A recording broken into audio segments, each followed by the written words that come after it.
Oke, selamat sore teman kumparan dimanapun berada. Kembali lagi bersama saya Dini Hidayati yang akan memandu live talk Ever AX Kumparan kali ini. Nah, di sore yang cerah ini, spesial aku mau ajak teman-teman kumparan untuk ngobrol tentang sesuatu yang aku tuh personally very excited about, yaitu tentang kesehatan kulit dan tubuh. Karena ini penting banget. Jadi buat teman kumparan, khususnya yang perempuan, jangan cuma concern ke make up aja, karena yang nggak kalah penting adalah kanvasnya. Kita mesti concern ke yang namanya kesehatan kulit. Nah, untuk membahas itu semua, Live Talk Ever AX Kumparan kali ini akan mengangkat tema pentingnya vitamin E untuk melengkapi kebutuhan kulit dan tubuh. Nah, pasti udah nggak asing lagi bahwa vitamin E itu sangat penting perannya untuk kesehatan kulit. Oke, Ever A250, lengkapi cantik sehatmu. Tentunya aku nggak akan sendirian sore ini, akan hadir bersama kita dua orang narasumber. Yang pertama ada dokter spesialis kulit dan kelamin, Dr. Fitria Agustina SPKK, dan tentunya seorang beauty influencer yang aku juga ngefans sama dia, yang udah nggak asing lagi, ada Tina Kanamirdad. Kita invite dulu mereka ya. Oke, halo dokter, aku undang dulu ya. Dokter Fitria, halo.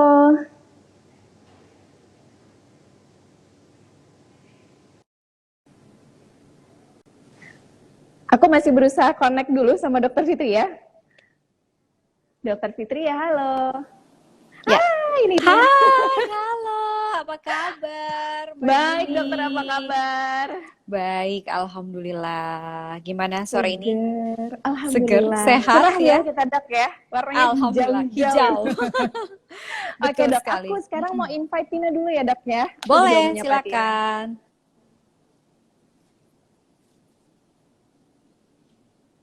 Tina, halo.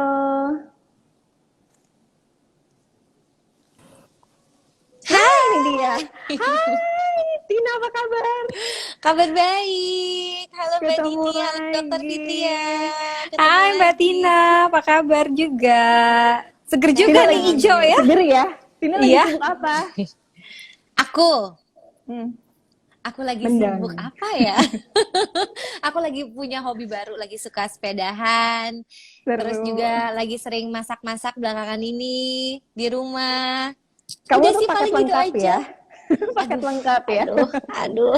Hari ini aku senang banget karena ada Dokter Fitria, ada Tina, dua-duanya tuh kayak cerah, ceria, cantik. Aku senang banget ngobrolnya. Oke, sore ini kita akan gali rahasianya ya. Oke, teman kumparan, nanti aku akan gali lebih dalam lagi nih rahasia kesehatan kulit seorang Tina Kanamirdad. Secara kan sebenarnya kita udah tahu ya, anaknya udah 2, tapi penampilannya masih tetap cantik, muda, seger gitu. Kayaknya aging is no issue. Amin. Amin.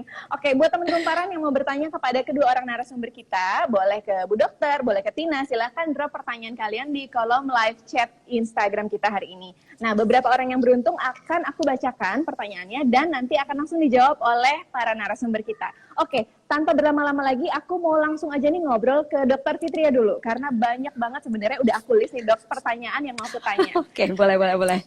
Iya, Tina, nanti kita sama-sama simak. Nanti kalau misalnya Tina ada pertanyaan, boleh langsung jump in ya, Tina ya. Oke, Bu Dokter, sebenarnya kan di masa pandemi ini kan tentunya kita dituntut ya untuk lebih ekstra dalam banyak hal gitu, termasuk diantaranya menjaga kesehatan kulit, kesehatan tubuh, dan juga imunitas. Nah, basically gimana sih dok cara kita menjaga kulit dan tubuh agar tetap sehat plus imunnya juga terjaga gitu, terutama di masa pandemi seperti ini? Oke. Banyak banget sebenarnya nih ya yang harus kita lakukan, tapi kita make it simple lah ya supaya semuanya bisa berjalan dan dapat juga sehatnya, dapat imunitasnya juga bagus gitu. Nah, sekarang kita mesti tahu dulu nih, sebenarnya tahu gak sih kalau kulit kita itu adalah organ terbesar dari tubuh kita.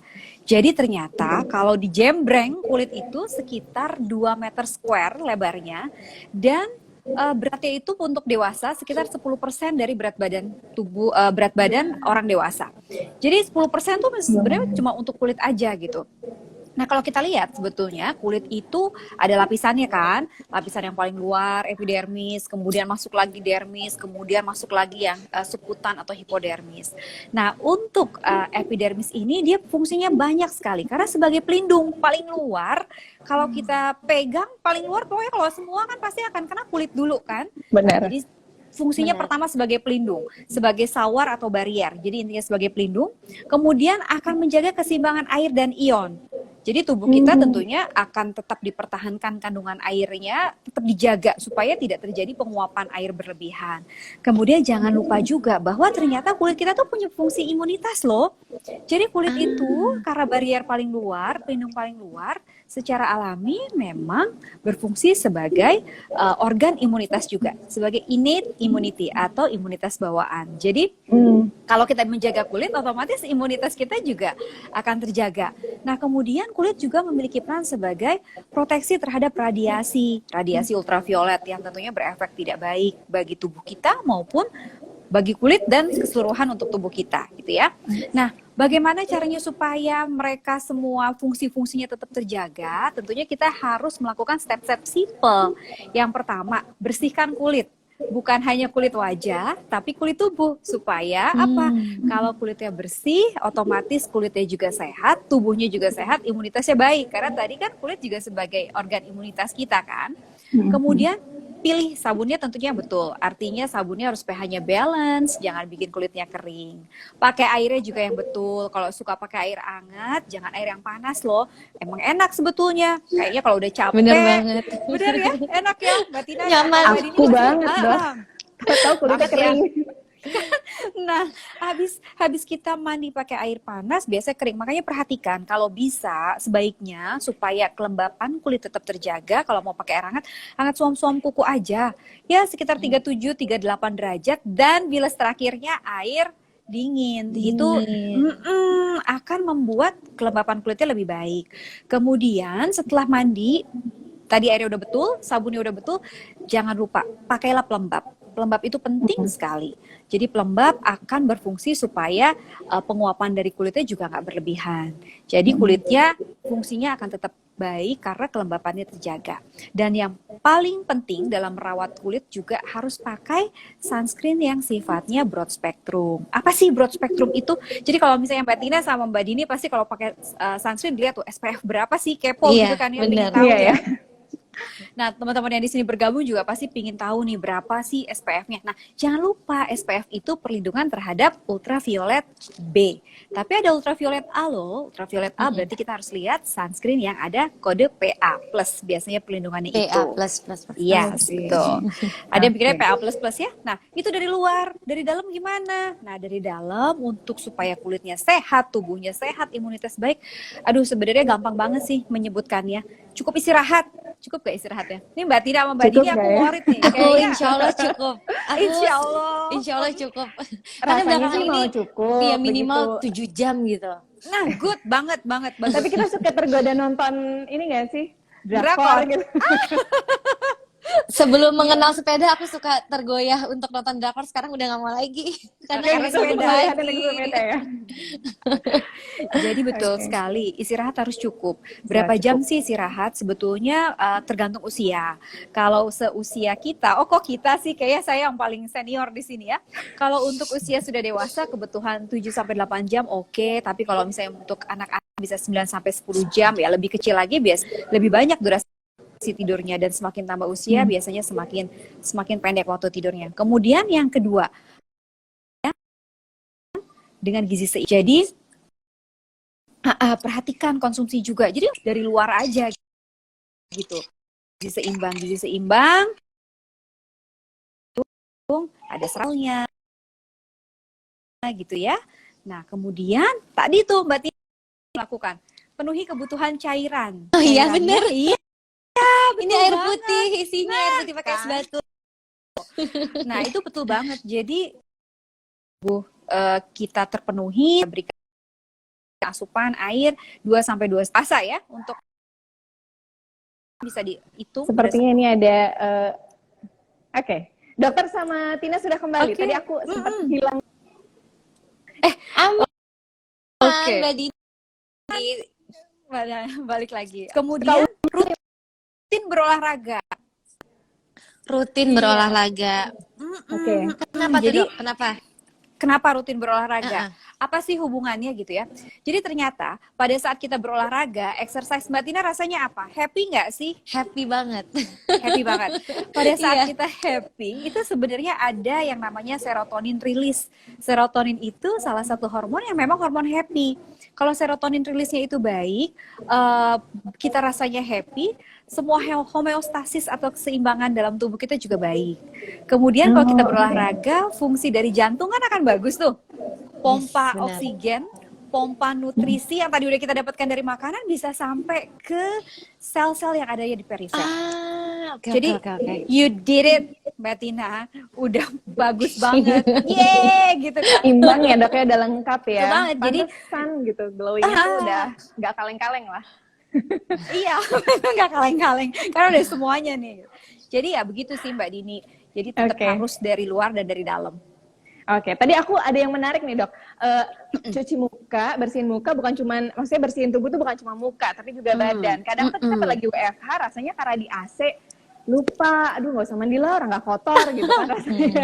Ternyata tetap harus ya dok ya. Harus, terutama mungkin kita kan tinggalnya di negara tropis dengan humidity yang tinggi kan, kelembabannya tinggi. Nah, kelembaban tinggi itu membuat kita lebih mudah untuk berkeringat. Jadi ya bersihkanlah, bukan berarti nggak keluar itu, tidak ada kuman atau bakteri yang Nggak ada tidak bisa debu, berkembang biak ya. loh. Oke, nah ini mumpung lagi bahas juga sekalian nih dok, aku mau nanya, sebetulnya kan dalam merawat kesehatan kulit dan tubuh kita perlu menghindari hal-hal yang merusak kesehatan kulit, seperti yang tadi dokter udah sebutin, kalau mandi airnya jangan terlalu panas, terus pakai sunscreen dan sebagainya. Tapi bisa dielaborasi lagi nggak dok, yang lebih detail, lebih lanjut tentang Ya. apa aja sih yang sangat harus dihindari supaya kulit kita tuh tetap sehat gitu dok? Yes. Oke. Zaman pandemi begini ya, pasti nggak mungkin dihindari yang namanya stres, bener nggak sih? Benar. Jangankan kita ya, mungkin anak-anak juga stres gara-gara nggak bisa ke sekolah. Mbak Tina mungkin bisa tanya sama dua kerucil yang di Dua rumah, kerucil pasti deh. mereka pengen ke sekolah kan gitu. Benar. Nah, ternyata stres itu kalau berkepanjangan, kalau kita tidak merilisnya dengan baik, itu bahayanya bukan cuma untuk kulit loh. Kulit juga bisa kelihatan kusam, bisa kelihatan aging, tapi imunitas juga bisa terganggu. Karena kalau pada stres yang berkepanjangan akan dilepaskan hormon. Mungkin pernah dengar yang namanya kortisol. Pernah dengar nggak sih? Aku belum. Hormon kortisol belum pernah ya? Aku belum dok. Baru dengar ya. Jadi oke, hormon kortisol ini biasanya memang dilepaskan pada kondisi kita stres. Tapi dia itu bisa berefek panjang, bisa berefek tidak hanya membuat imbalance pada kondisi imunitas kita. Kalau kortisolnya terus lanjut dilepaskan lebih banyak, semua keseimbangan juga akan terganggu. Contohnya metabolisme tubuh akan terganggu. Jadi lebih mudah untuk terjadinya obes atau gemuk ya, Kenaikan berat badan. Iya, kenaikan berat badan gitu. Nah, bisa juga menyebabkan produksi dari kelenjar minyak bertambah. Jadi apa? Jadi jerawatan. Jerawatan. Gitu.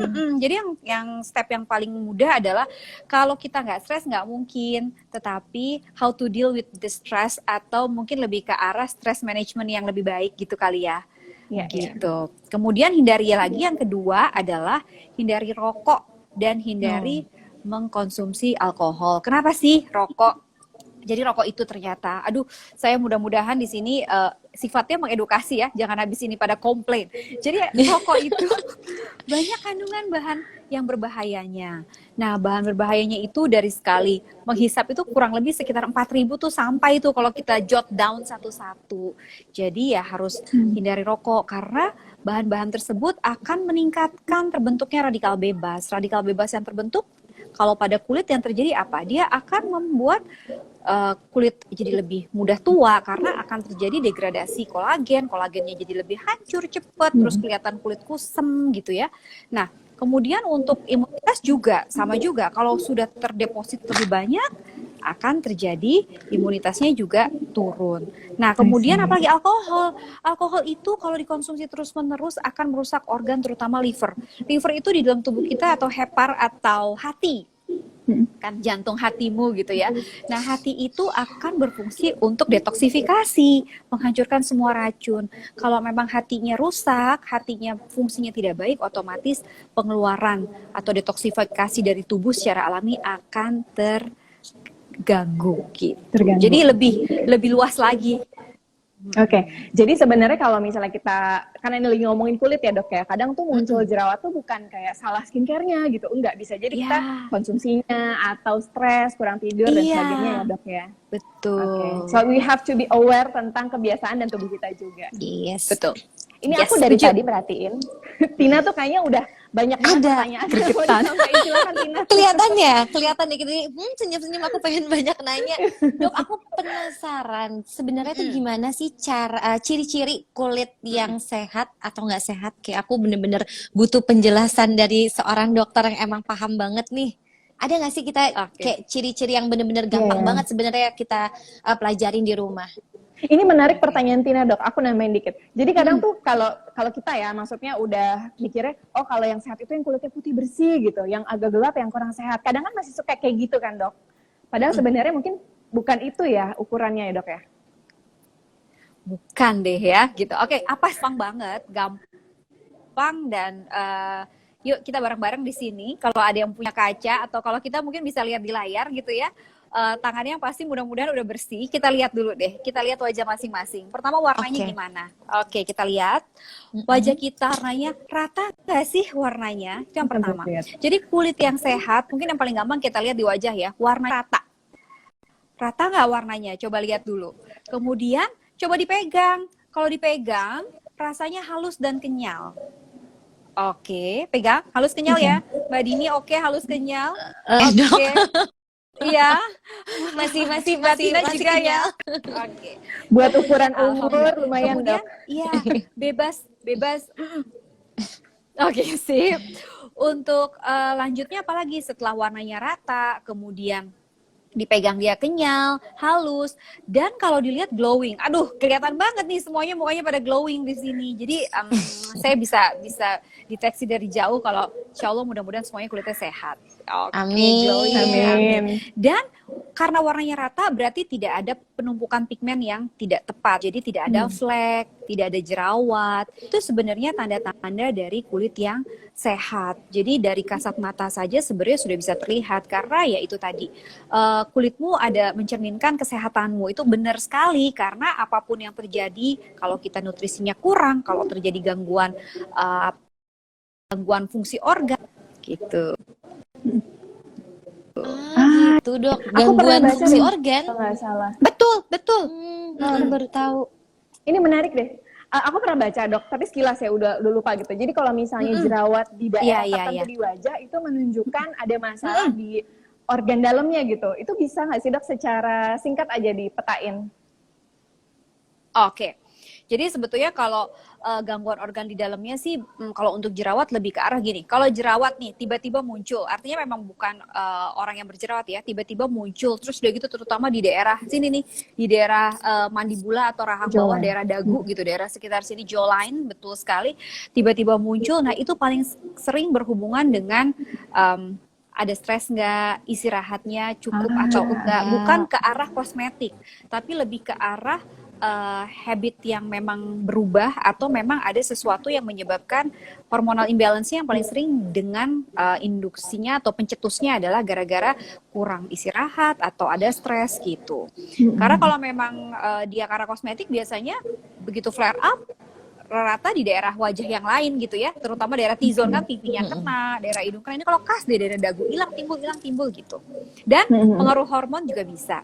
Jadi kalau misalnya jerawat udah usianya lanjut nih, maksudnya lanjut bukan lanjut ya, adult acne. Jadi kalau jerawat nih ada yang namanya adult acne, ada yang namanya adolescence atau jerawat pada remaja. Kalau udah adult acne artinya jerawat yang terjadi pada usia lebih dari 25 tahun, we have to concern about underlying disease. Nah, nanti ini pembicaraan topik yang lebih seru lagi juga sih. Ini beberapa SKS ya dok ya.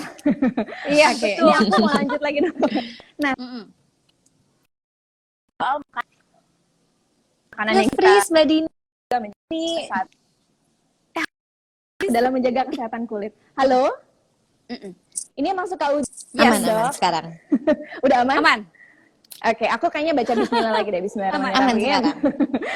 Nah, oke, ini terkait lagi ke nutrisi dok. Yang masuk intake itu kan juga menjadi salah satu faktor yang berpengaruh dalam kita menjaga kesehatan kulit dan tubuh. Nah, kalau kita pengen dapetin kulit yang Betul. sehat, kulit yang cantik seperti kulit Tina misalnya dan kulit dokter juga, apa sih dok yang nutrisi yang harus kita konsumsi gitu? Mandatory aspeknya tuh apa? Ya. Yes. Oke, betul banget.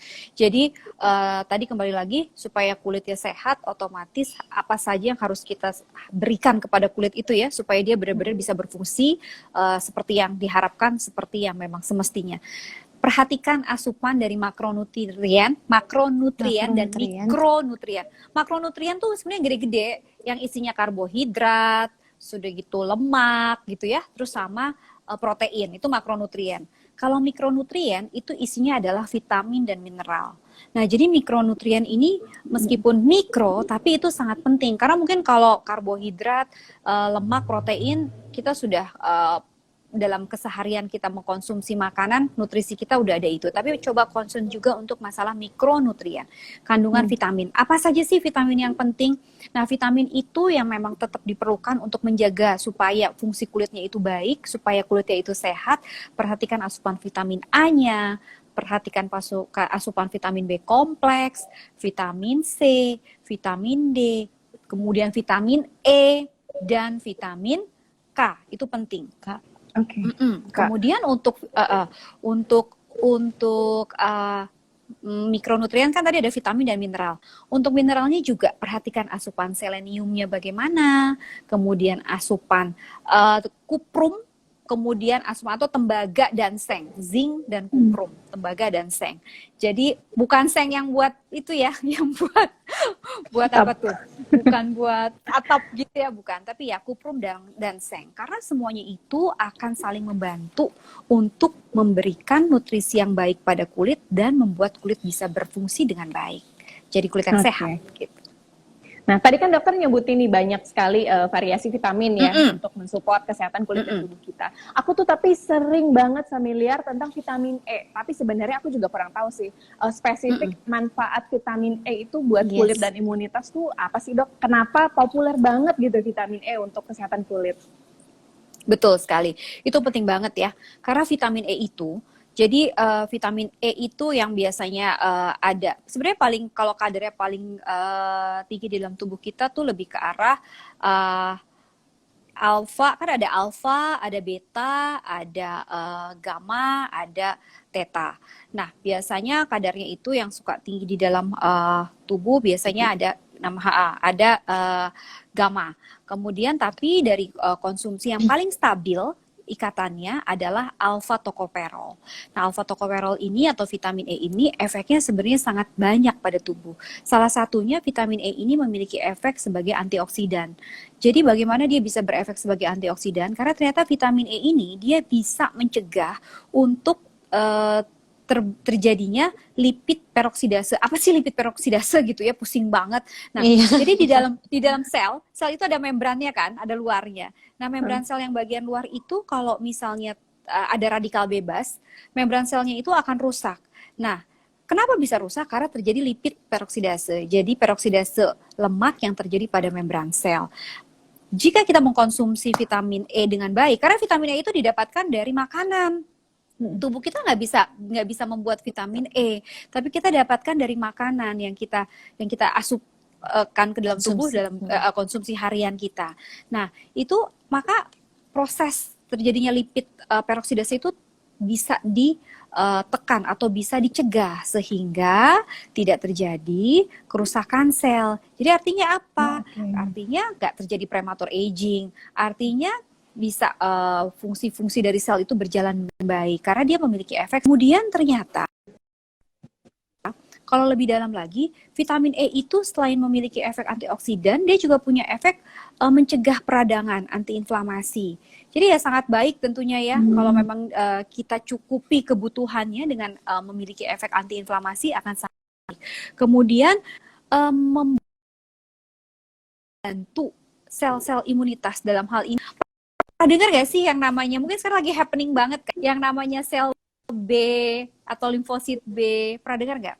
Jadi Pernah antibody dengar. itu Pernah. dengar ya? Gimana? Antibody itu Iya. ya, antibody itu dibentuk oleh sel B atau limfosit B. Nah, vitamin E ini akan meningkatkan pembentukan antibody yang bisa dibentuk oleh sel B atau limfosit B. Jadi tentunya pemenuhan vitamin B dalam kebutuhan kita harian sangat harus diperhatikan, harus dicukupi. Kemudian untuk sel T juga atau limfosit T, dia adalah salah satu sel yang di tubuh kita yang berfungsi sebagai imunitas atau daya tahan tubuh. Nah, konsumsi vitamin E yang baik akan meningkatkan proliferasi dari sel T ini atau limfosit T ini. Jadi otomatis pembentukan antibodinya baik, kemudian proliferasi atau pembentukan sel T-nya untuk imunitas juga baik. Artinya daya tahan tubuh kita bisa terus dipertahankan. Dan bukan cuma itu, ternyata juga vitamin E bermanfaat dalam imunomodulator atau memperbaiki sebetulnya akan meningkatkan fungsi dari sel yang sifatnya imunitas lain. Contohnya apa? Contohnya adalah mungkin pernah dengar yang namanya makrofag. Ada yang namanya sel makrofag, pernah dengar gak ya? Mudah-mudahan pernah ya. Nah, dia juga sebetulnya berfungsi Ini untuk banyak menghasilkan istilah dan ilmu sitokin. baru nih dari dokter. Iya, ya jadi ada makrofag, ada natural killer cell, NK cell sebetulnya kita sebut ya.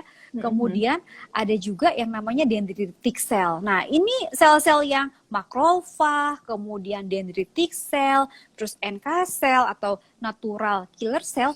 Ini semua kerjanya salah satunya juga dipengaruhi oleh kecukupan vitamin E yang ada dalam tubuh kita. Jadi ya itu banyak manfaatnya. Jadi makanya mikronutrien jangan pernah dianggap sepele gitu ya, nggak boleh gitu. Ini baru Banyak banget istilahnya ya, Dok. Vitamin E alone ya, Dok ya. Panjang gitu. Ya. Kayaknya SKSI akan banyak pelajarinnya. Ini banyak sekali sih Iya, ilmu baru panjang. yang aku juga baru tahu gitu. Tina, kalau misalnya ada pertanyaan boleh langsung jump in ya, Tina. Iya dong, tadi aku kayak banyak banget ilmu baru, ini istilah-istilah kedokteran semua ya dok ya. Kita sambil catat. Oke. Habis itu Nah, ini ujian. kan kita- Oh enggak. ujian. Oke, tadi aku kayaknya agak ketinggalan. Kita lagi bahas soal waktu terbaik konsumsi vitamin E dan dosisnya. Apakah Yes, gimana nih aku benar. ketinggalannya? Udah dijelasin ya, Tina? Ya, nggak apa-apa. Kita ulang lagi aja gimana? Boleh dong, ayo dok. Boleh ya. Jadi, Oke. Jadi kalau Ya, ujian Mbak bisa Tina kayak jawab, udah Dok. bisa nih. Udah bisa jawab kayak itu pertanyaannya kayak buat Mbak Tina deh.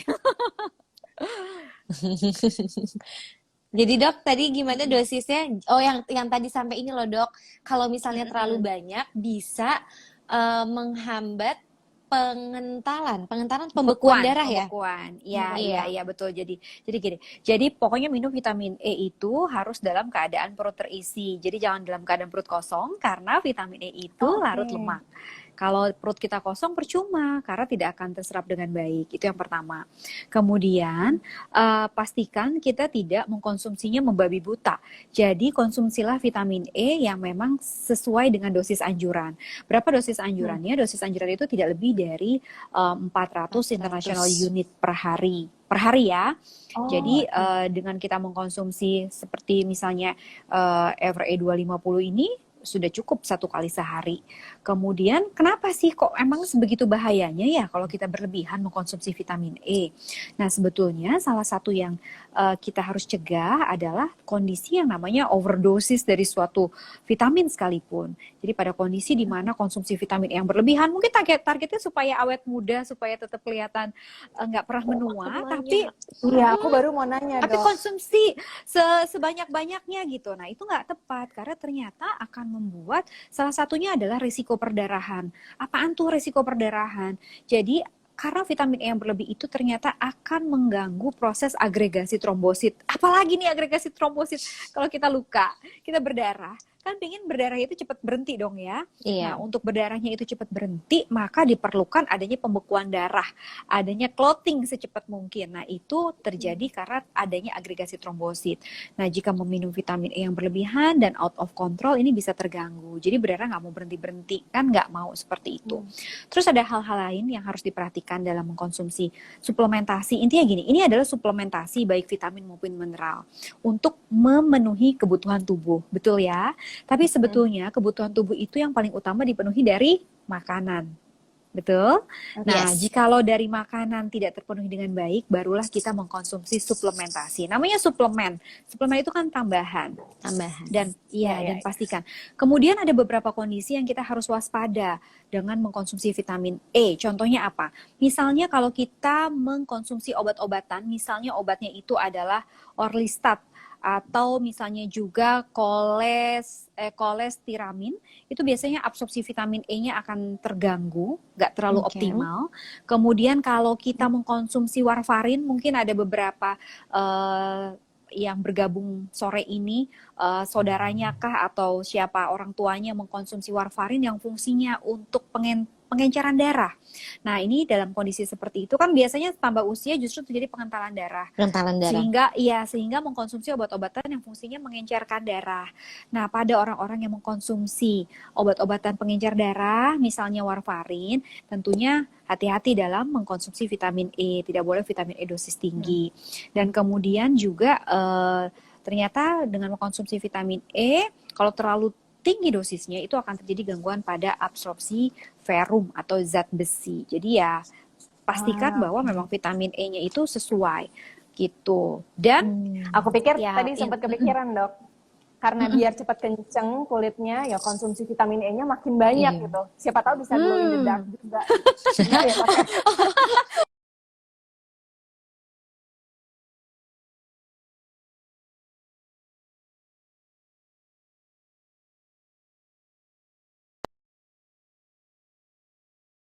Dengar kan ya?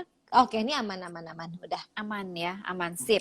Oke, jadi oh iya, udah kembali lagi, sip. Halo. Oke, silakan dok, silakan. Aman. Halo. Halo. Ya, yes, udah gabung lagi dengan baik. Jadi kalau misalnya kita harus perhatikan dulu sebetulnya berapa sih kebutuhan vitamin E setiap orang. Tentunya berdasarkan usia berbeda-beda. Dari anak-anak pun, dari bayi sebetulnya udah perlu vitamin E gitu. Jadi dari umur 0 sampai 6 bulan itu kebutuhan vitamin E-nya per hari di angka sekitar 4 mg per hari. Kemudian oke. usia naik lagi nih, usia 7 bulan sampai 1 tahun. Menurut angka kecukupan gizi yang dikeluarkan oleh Depkes ya, angka kebutuhan vitamin E-nya nih untuk umur 7 bulan sampai 1 tahun di angka 5 gram per hari. Kemudian naik lagi umur 1 sampai 3 tahun, itu meningkat ke 6 gram. Kemudian dari umur 4 tahun sampai 8 tahun naik lagi jadi 4 gram, 6 miligram. Nggak boleh gram, miligram ya. Kemudian kalau 4 sampai 8 tahun 7 miligram. Naik lagi ke 9 sampai 11 tahun itu mulai 11 miligram. Dan di atas 13 tahun, nah kita udah di atas 13 tahun nih ya. Jadi kebutuhan akan vitamin atasnya masih tuh jauh 17 nih, tahun. Iya, di atas 13. Di atas 13 tahun kebutuhan vitamin E kita menjadi 15 miligram per hari. Tapi kalau udah di atas 60 tahun untuk wanita di atas 60 tahun jadi 20 miligram. Kemudian untuk ibu menyusui ditambah 4 miligram jadi sekitar 19 miligram. Jadi vitamin E itu penting, perhatikan sesuai dengan kebutuhan itu pada dasarnya. Dan dari makanan ya, makanan tuh kayak misalnya yang makan kacang-kacangan atau Ya. Nabati oil, minyak nabati. Jadi kayak misalnya minyak yang dari biji matahari, sunflower oil, canola ya. Kemudian terus udah gitu dari almond, jadi kayak kacang-kacangan, biji-bijian, sayuran hijau juga. Sayuran hijau misalnya brokoli, bayam, itu kandungan vitamin E-nya tinggi. Buah-buahan seperti kiwi gitu, itu juga kandungan vitamin E-nya tinggi. Enak ya, seperti jadi baju kita warna utamanya hijau. harus di makanan dulu ya dok ya, baru dilengkapi dengan suplementasi. Jangan dibalik gitu, karena mungkin lagi diet, dibalik aku suplemen aja. It doesn't work that way. Alpukat, yes betul, alpukat tuh, alpukat juga kandungan vitamin E-nya tinggi. Baru tahu aku. Nah, aku dari tadi juga penasaran nih. Kita kan dari tadi ngomongnya kulit kesehatan tuh perempuan gitu. Padahal sebenarnya kan yang punya kulit bukan cuma perempuan ya, laki-laki juga punya gitu. Nah, apakah sebetulnya vitamin E ini boleh nggak sih dok dikonsumsi oleh laki-laki? Ada nggak misalnya kayak pengaruh tertentu kalau dikonsumsi laki-laki, dan efeknya kalau dikonsumsi laki-laki itu apakah sama dengan kita gitu perempuan? Betul. Tadi sebetulnya untuk angka kebutuhan vitamin E itu baik laki-laki maupun perempuan sampai anak-anak umur 11 tahun itu sama. Kemudian untuk laki-laki di angka di atas 13 tahun sampai dia tua itu tetap di 15 miligram. Jadi tetap laki-laki juga perlu vitamin E gitu. Nah, terus udah gitu manfaatnya apa? Sama nggak sih gitu kan ya? Manfaatnya tetap sama. Untuk efek antioksidannya sama, untuk efek terhadap kulitnya sama. Dan bahkan penelitian yang ada itu ternyata vitamin E, ada penelitiannya, jurnalnya melaporkan akan pada laki-laki nih akan meningkatkan motilitas dari sperma. Motilitas itu pergerakan. Jadi biar spermanya lebih lincah gitu kan. Subur ya, dong. berarti Ya, kesubur. jadi betul untuk kesuburan. Jadi apa namanya bisa diberikan sebagai suplementasi untuk meningkatkan motilitas. Mungkin pada beberapa kondisi di mana motilitas dari sperma atau kemampuan bergerak spermanya kan ada yang suka agak lambat gitu ya, itu bisa diberikan. Tetapi tetap pastikan bahwa vitamin E kita tidak boleh dosisnya berlebihan loh. Sebenarnya berapa sih? Nah, nanti lanjut nih, berapa sih kadar normalnya gitu kan? Kadar normalnya boleh nggak sih kita cek kadar vitamin E? Sebenarnya itu yang paling baik loh sebelum kita memulai suplementasi.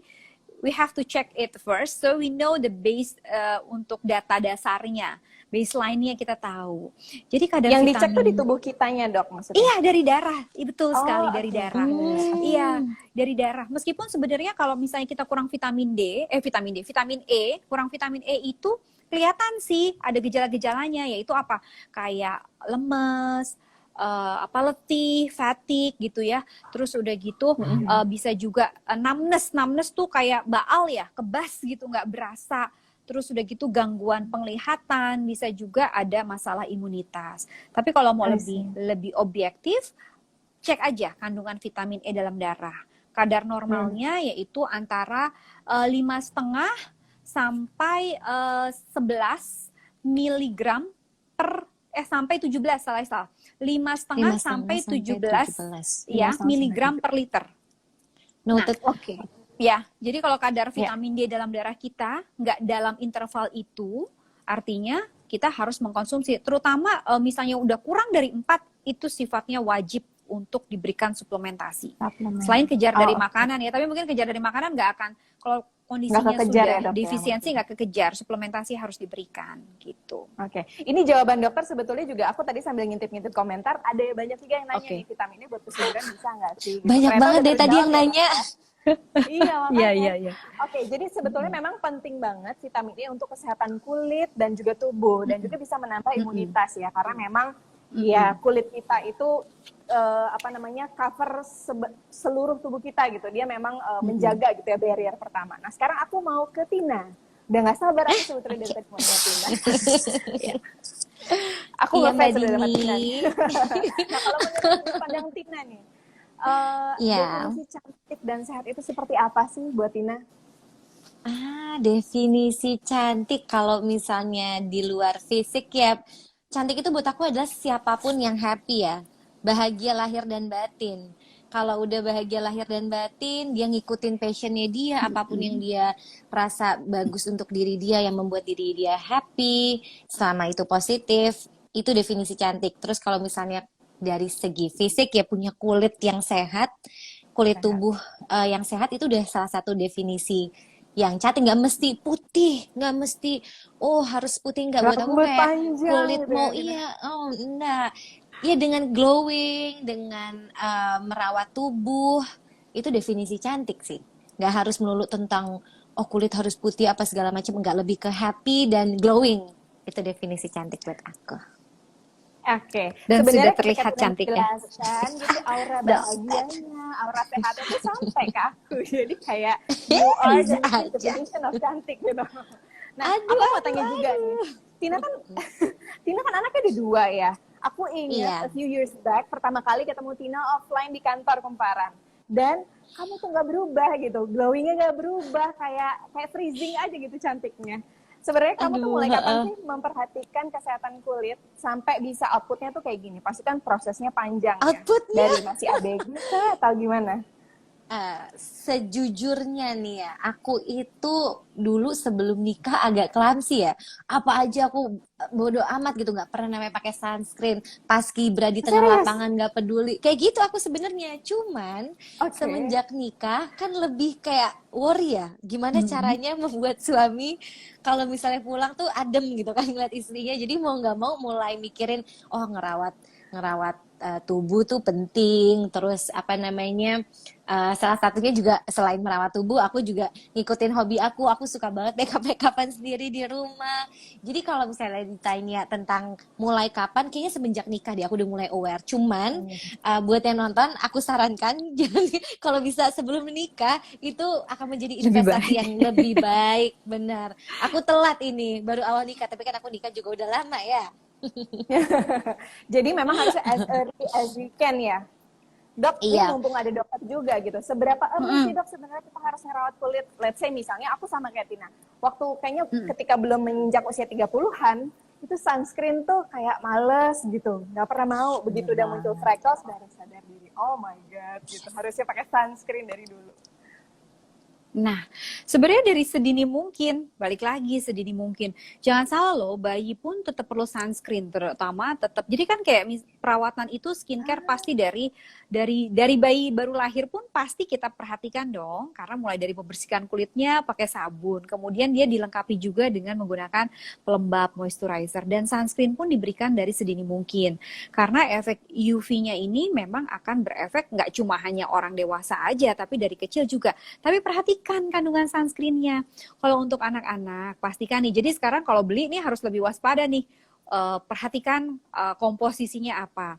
Untuk anak-anak, pilihlah sunscreen yang bahan aktif sunscreen-nya itu lebih ke arah physical sunscreen. Jadi kayak titanium oxide, zinc oxide gitu. Jangan atau kurangi atau hindari dulu bahan-bahan sunscreen yang basicnya adalah kimia, chemical sunscreen. Contohnya apa sih chemical sunscreen? Kayak benzopenon gitu ya. Jadi kenapa begitu gitu? Kenapa kita harus pakai yang physical aja? Karena kalau yang physical itu dia sifatnya kayak semacam memberikan cover di permukaan kulit kita, sehingga kalau ada sinar ultraviolet akan dipantulkan kembali, nggak akan tetap ada yang dilewatkan pasti, karena tentunya kita juga perlu ultraviolet kan untuk pembentukan vitamin D, tapi yang dilewatkan hanya sedikit. Namun kalau sudah kita lebih dewasa, yang isinya sunscreennya ada chemicalnya boleh. Kenapa harus pada anak dihindari? Karena ternyata untuk bahan aktif sunscreen yang chemical itu contohnya misalnya benzopenon lebih mudah untuk terjadinya dermatitis kontak alergi. Jadi baiknya kalau pada anak-anak proteksinya sunscreen yang physical gitu. Sekarang udah keren-keren kok, udah Itu ada tulisannya. satu sesi tersendiri yang akan dikupas Iya. banyak ya dok ya. Siap. Oke. Ini baru sneak peek aja. Oke, aku mau balik lagi ke Tina. Nah, Tina, Siap. sejak kamu mulai ngerasa, pas kamu mulai merasa butuh gitu ya, ngerawat kesehatan kulit dari dalam itu penting, kamu juga kan pasti rutin ya mengkonsumsi vitamin E. Karena aku Yes. sneak peek lihat ngintip-ngintip Instagramnya Tina.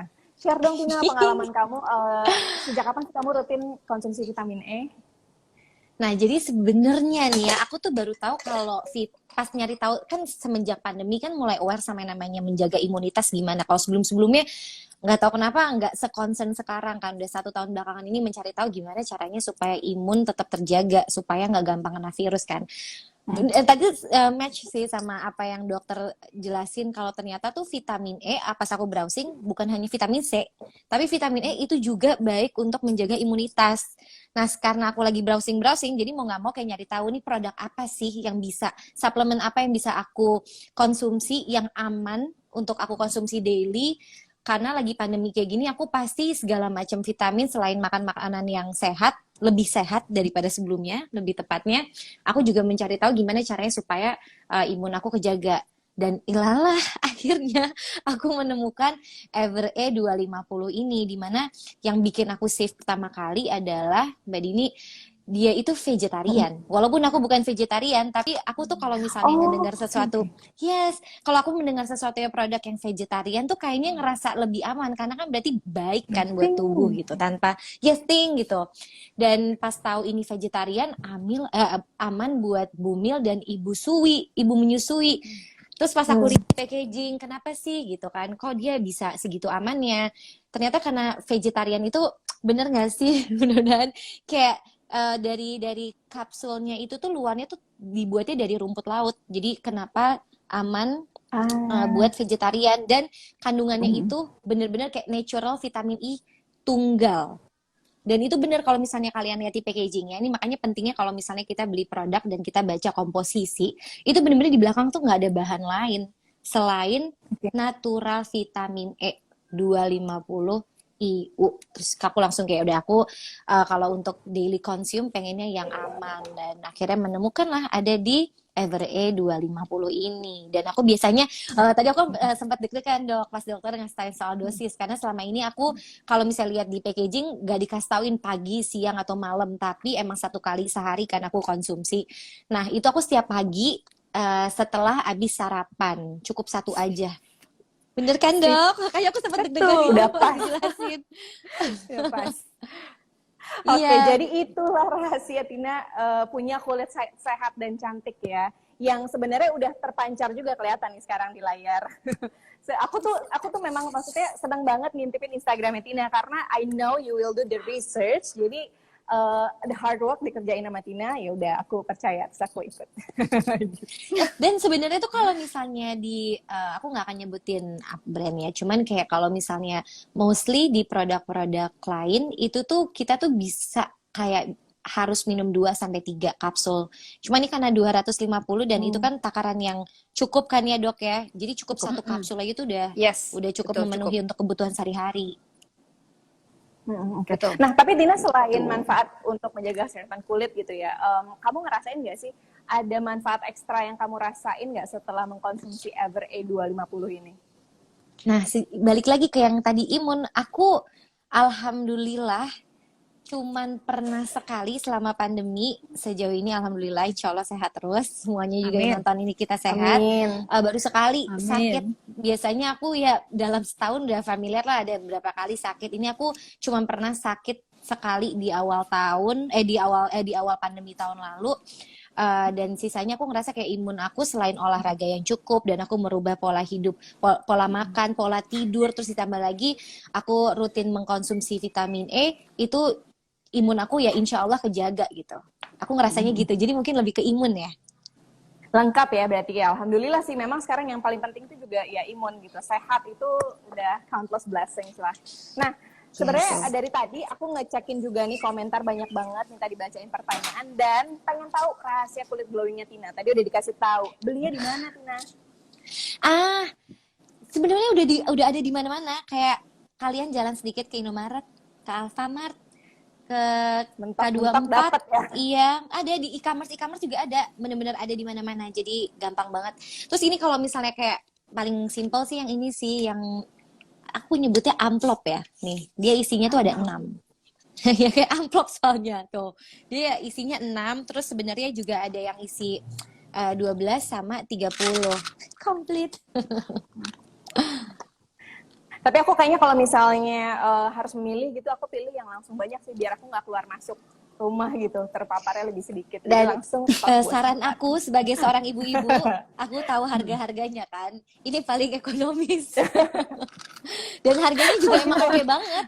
Harganya oke banget dan ini jatuhnya lebih murah karena isinya 30.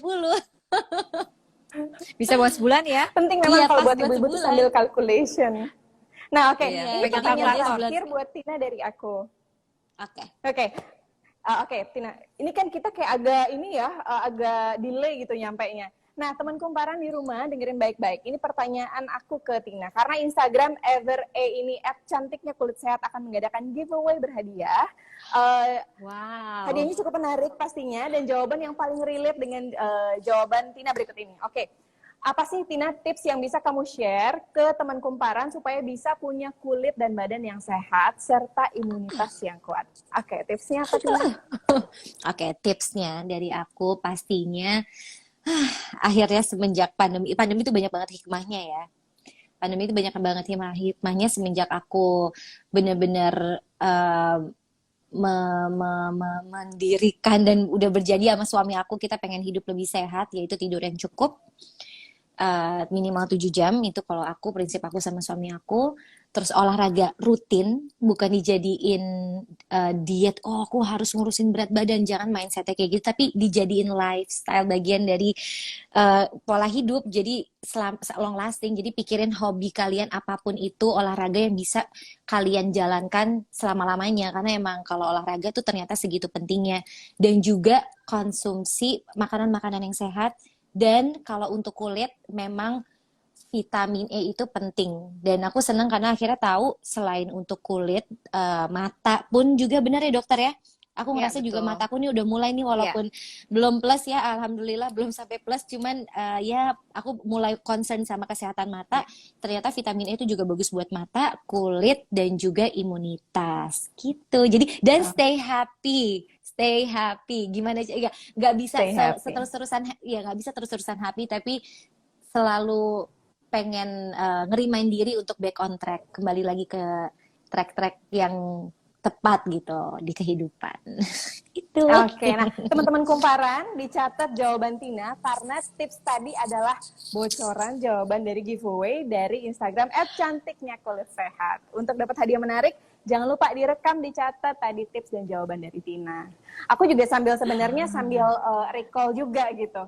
Nah, perbincangan hari ini sebetulnya aku masih ingin menggali banyak sekali dari Tina, dari Bu Dokter gitu. Tapi ada beberapa hal yang aku catat sangat penting ya. Berarti masalah kesehatan kulit itu bukan cuman dari luar aja, tapi juga harus diimbangi dengan konsumsi yang intake gitu. Nah, kalau konsumsi kita udah cukup baik, boleh nih diimbangin sama suplementasi, tapi juga konsumsinya pun harus sesuai dengan kebutuhan kita, sesuai usia, sesuai gender, sesuai keadaan, apakah menyusui atau enggak. Kira-kira gitu ya, Bu Dokter ya. Iya. Dan yang paling utama, kesehatan kulit berhubungan dengan imunitas juga harus diimbangi dengan gaya hidup yang sehat, cukup istirahat, dan tidak boleh stres. Iya, nggak boleh stres. Betul. Sama minum yang cukup loh ya. Oh iya, Berarti bener udah nunjukin dokter. terus loh. Aku iya Iya, itu minum yang bener cukup. sih. Aku kalau misalnya pernah, aku nggak terlalu concern sama minum air putih yang cukup tuh, kayak lupa selalu apa-apa kayak kopi, jus, teh gitulah. Ternyata sama. aku ngerasa kayak nggak fokus, nggak gampang fokus dok. Betul, itu Bener betul nggak, Dok? banget. Iya, Jadi dan konsumsi air putih itu akan mempengaruhi fokus seseorang. Betul. Tuh. Penelitiannya ada. Semenjak aku kayak ini, walaupun tumbler isinya benar-benar air putih, itu semenjak aku benar-benar kayak banyakin air putih, kayak lebih fokus, lebih mudeng gitu air putih. Dan kulit juga Lebih jadi mudeng gitu terhidrasi dengan cukup segala baik ya, hal. Tina ya. Iya, kerja juga lebih fokus gitu. Ngobrol sama orang lebih fokus, Benar. lebih Iya. iya kan, lebih present. Air Simple ya. putih. Itu sebenarnya buat mengingatkan Simple. buat aku sendiri juga, karena there were moments aku tuh ada hari-hari kayak seharian cuma minum air putih tuh segelas doang, padahal itu kayak jauh banget dari kebutuhan. Karena rasanya nggak aus, tapi sebenarnya badan kita tuh sebenarnya dehidrasi gitu. Oh, itu penting banget. Makasih udah diingetin Taker. Tina, Bu Dokter. Harus ditaker. Harus ditakar ya, benar. Iya, betul Oke. banget. Iya, dari tadi biasanya aku pakai botol yang besar. Iya, betul banget. Takaranku, jadi itu dibawa Iya. kemana-mana. Jadi dalam satu hari itu harus habis. Betul. Harus habis ditargetin, benar-benar. Indeed, Oke. saya setuju Salah banget. satu tips biar minum air putih. Nah, ini aku dari tadi udah ditodong juga nih di kolom chat. Kak, bacain dong pertanyaan dari kita gitu. Dari tadi kita asik ngobrol. Oke, sekarang teman kumparan, waktunya kita masuk ke sesi tanya jawab dari penonton live Instagram kita sore ini ya, Tina, Bu Dokter. Ada Yes. juga pertanyaan yang masuk ke akun @cantiknyakulitsehat dan akun Instagram juga Dokter Fitria juga ya, Dok ya. Nah, sekarang kita akan ambil campur-campur pertanyaan yang paling menarik dan sekiranya belum terjawab oleh dokter. Yang pertama, kapan seseorang membutuhkan suplemen vitamin E? Berapa dosis yang diperlukan Good per question. hari untuk konsumsi suplemen vitamin E? Aman nggak sih dok untuk dikonsumsi jangka panjang? Ya, oke, thank you question. untuk pertanyaannya. Jadi tentunya tadi balik lagi, kita tetap harus pastikan bahwa suplementasi itu baik vitamin maupun mineral adalah untuk memenuhi kebutuhan tubuh kita yang memang sebenarnya pada dasarnya harus dipenuhi dari asupan nutrisi makanan. Kalau kapan saatnya membutuhkan, tentunya memang pada saat yang dibutuhkan. Kalau mau lebih objektif, ceklah berapa kadar vitamin E-nya. Atau kalau misalnya, aduh aku jauh loh dari lab gitu ya, aku nggak bisa ini nih, nggak bisa ngecek gitu. Ada beberapa tanda yang sebenarnya tadi saya sudah sebutkan bahwa misalnya, aduh kok aku lemes banget ya gitu, terus udah gitu kayaknya nggak bergairah, terus udah gitu mulai ada gangguan juga penglihatan, kemudian ada juga masalah apa namanya numbness tuh kayak agak sedikit baal, tapi itu kan secara general ya, tetap artinya masih bisa penyebab yang lain, bukan hanya kekurangan vitamin E. Tapi tentunya kalau memang kita asupan nutrisi atau asupan makanan yang mengandung vitamin E-nya kurang, kemudian disertai gejala tadi, ya mulai mengkonsumsi vitamin E sebagai suplemen boleh. Tetapi akan lebih baik jikalau memang diperiksa juga secara terukur berapa kadar vitamin E dalam tubuh kita. Berapa dosis yang bisa dikonsumsi? Yang bisa dikonsumsi maksimal nggak boleh lebih dari 400 IU. 400 Nah, international ini unit. pas ada pertanyaan juga, Dok. Sebaiknya 250 atau 400? Udah terjawab ya berarti, Mbak Dokter. Ya, tentunya tidak lebih dari itu kan. Kan statementnya tidak lebih dari 400 international unit. So, kalau ada yang lebih rendah, akan lebih baik tentunya. Karena ya balik lagi tadi, jangan salah loh mengkonsumsi kita di batas-batas borderline juga. Kalau memang tidak ada benefitnya buat apa gitu. Dan mengkonsumsi jangka panjang tadi, bahaya nggak mengkonsumsi jangka panjang? Tentunya kalau misalnya daily intake-nya sudah bisa bagus dan memang kebutuhan tadi berdasarkan usia. Misalnya usianya sudah dewasa lah, anggaplah kebutuhan kita kira-kira sekitar 15 miligram per hari. Oh ya, mungkin nanti yang gabung di sini juga bingung. Tadi aku bilang international unit, sekarang miligram. Gimana sih cara membuat persamaannya gitu ya? Hitungannya. Jadi gini, gampangnya 1 international unit vitamin E itu ekuivalen dengan 0,63 alpha tocopherol. D-alpha tocopherol, yaitu vitamin E yang natural. Dan itu ekuivalen dengan 0,9 miligram. Jadi 1 international unit itu bisa ekuivalen dengan 0,63 miligram untuk D-alpha tocopherol, yaitu vitamin E alami atau natural, dan ekuivalen dengan 0,9 miligram vitamin E yang sintetik. Jadi ya kita hitung aja di situ. Jadi ya kira-kira dikaliin lah ya pakai bantuan kalkulator gitu ya. Iya, aku butuh kalkulator, Dok. Tapi kadang-kadang ada yang suka bikin gampangnya gini sih. Yang bikin gampangnya kadang-kadang ada yang suka yang membuatnya jadinya oke, kalau gitu gini aja deh.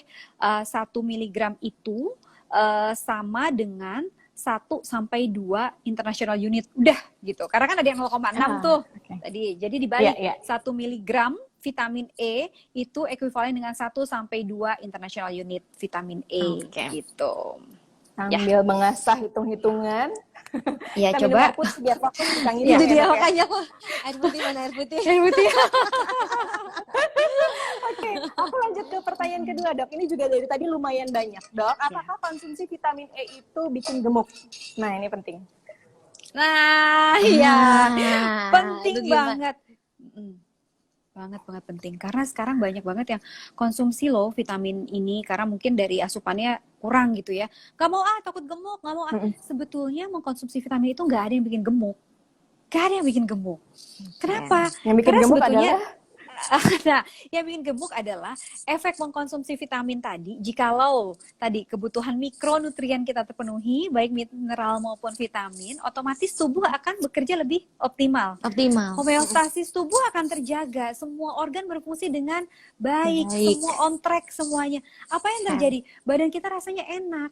Badannya enak, happy juga. Terus apa? Semua makanan rasanya enak. Iya, benar.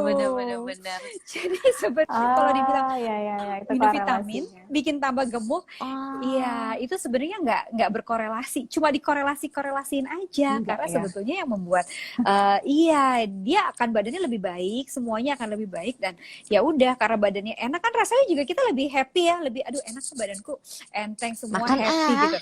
Makan ada yang nawarin dikit, yang tadinya biasanya nggak mau, kok dicip jadi enak karena buahnya Enak. happy. Jadi sebenarnya bukan vitamin E-nya yang bikin gemuk ya dok ya, yang bikin gemuk adalah kalau habis minum vitamin E, terus jajan kopi susu, habis itu rebahan, gitu ya dok ya. Iya. Oke, aku lanjut ke pertanyaan terakhir nih dok. Gimana sih kita bisa tahu vitamin E yang kita konsumsi ini udah cukup atau belum untuk kebutuhan tubuh kita dok? Nah, itu balik lagi sebenarnya korelasi dengan pertanyaan pertama. Tadi ada terkorelate dengan pertanyaan pertama tuh. Jadi kalau misalnya memang kalau mau secara simptom, ya artinya ya udah lihat aja tadi kalau gejala-gejala tadi misalnya aduh udah yang mulai rasanya badannya lemas, terus udah gitu mungkin ototnya juga agak rasanya lemah otot gitu ya, lemes, fatigue gitu. Terus udah gitu mulai penglihatan juga agak-agak sedikit agak blur. Mau konsumsi vitamin E agak enakan, berarti itu udah cukup. Dan pastikan juga jangan berlebihan. Pastikan maksimal dos per harinya berapa. Nah, tapi ya tetap kalau memang mau mengetahui pastinya secara terukur, please check your vitamin E level from your blood. Darah ya. Cek aja, iya, ke laboratorium. Berapa tadi dok? 5,5 sampai 12 ya? 5,5 sampai 17 sayang. 17 sampai ya, 17 miligram per liter. Miligram per liter. Nanti biasanya kan kalau kita periksa ada rujukannya, ada nilai yang menjadi normalnya ya, intervalnya. Iya, itu belum tadi pernah sebenarnya aku. pertanyaan terakhir dok. Tapi ini juga muncul lagi beberapa pertanyaan mengulang, apakah boleh laki-laki minum vitamin E? Singkat aja, boleh nggak sih dok? Boleh dong, wajib juga dong, harus terpenuhi Harus vitamin ya, E-nya.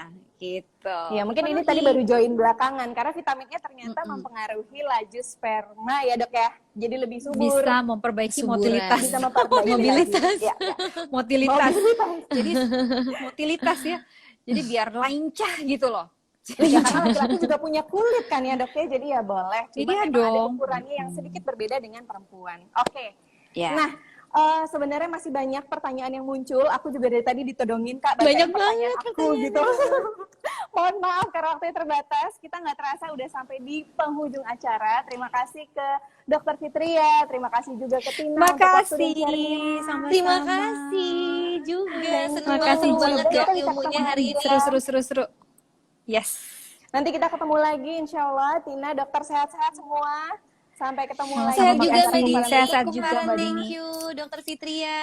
Makasih juga Mbak Dini, Mbak Terima Tina. kasih semuanya yang nonton. Semua yang sudah bergabung. Sehat-sehat. Sehat-sehat semua juga. Izin pamit. Bye. Bye. Bye. Sebelum pamit, aku mau ingetin juga untuk teman kumparan semua, jangan lupa untuk selalu cek Instagram @cantiknya_kulit_sehat. Karena seperti yang tadi aku mention, akan ada giveaway dengan hadiah yang sangat menarik.